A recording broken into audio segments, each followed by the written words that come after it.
the global shift towards de-dollarization. In making the dream of de-dollarization a reality, India has reduced its forex reserves, Russia and China are accelerating de-dollarization. US treasuries to gold holdings. The BRICS nations, Brazil, Russia, India, China, and South Africa, Possible to sustain Indian economy for only 9 days. You can convert them into different form of cash very easily. Hello everyone, welcome back to Namma Laex Bengaluru presents current issue of the day. In today's episode, we'll discuss the global shift towards de-dollarization. The global shift towards de-dollarization begins. Why are we discussing this? Because recently many of the countries are moving away from the US treasuries to gold holdings. So we'll discuss what is this US treasuries and why are the countries moving towards gold and what is its significance not only on the USA but also on the global economy. We'll discuss everything. So countries worldwide are quietly rebalancing their reserves. How? They're reducing the reliance on US dollar while strategically accommodating gold and accumulating gold. This isn't a speculation anymore, it is a preparation. A preparation for what? A preparation for de-dollarization, a preparation for reducing the dependence on USA, and increasing strategic autonomy at the economic level. Okay, so we'll discuss everything. First, we'll give an example. Okay, we'll give example. What is this? What is happening here in the sense? We'll give an example with respect to India and China. They are dumping the US treasuries. Okay, because recent report says that India has reduced its forex reserves in US treasuries from $240 billion to $190 billion in just over a year. Meaning there has been a reduction of $50 billion in 1 year, in one single year. Meaning, we have to understand what is the forex reserve.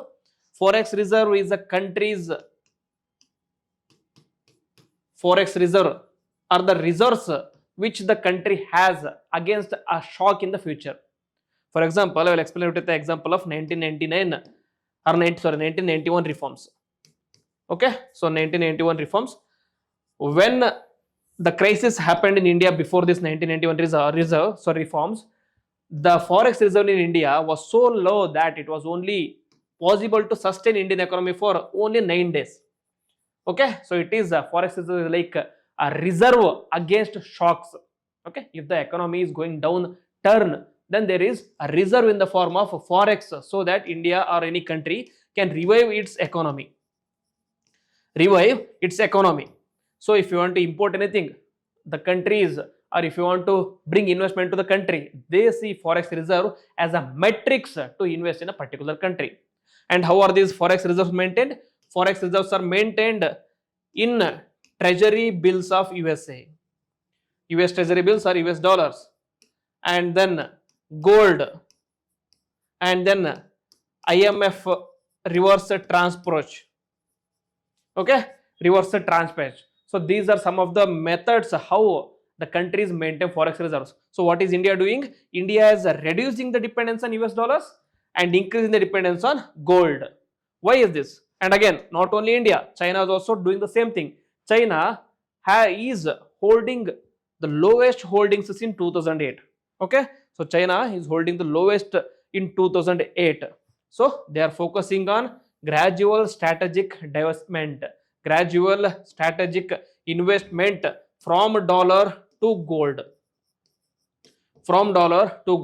So both the important nations are redirecting these funds into gold, are more signaling fundamental shifts in global reserve strategy. So what is this US treasury dollars then? What are these US treasuries? US treasuries are nothing but a debt instrument. These are debt instruments issued by the US government. And they are considered nearly risk-free because obviously they are backed by the government of largest world economy, that is USA, and they are highly liquid. You can convert them into different form of cash very easily, and then are traditionally the safest haven for central banks globally Also they fetch certain interest on it. So this was considered the most suitable option for holdings in forex reserves.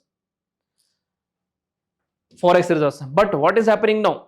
Okay, what is happening now?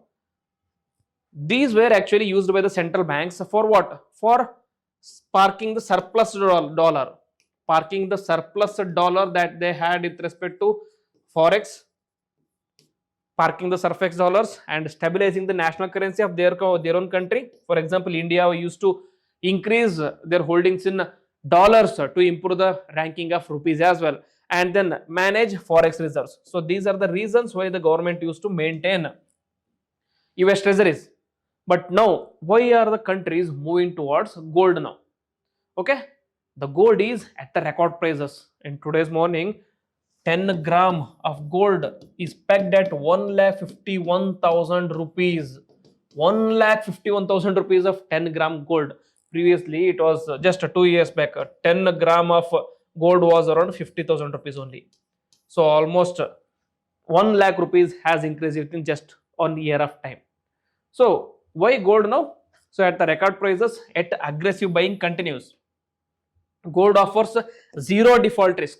Okay, in the sense, though low risk is there with respect to US treasuries, there is always a chance that US government can use it or misuse it for their political gains. But there is not an issue with respect to gold here.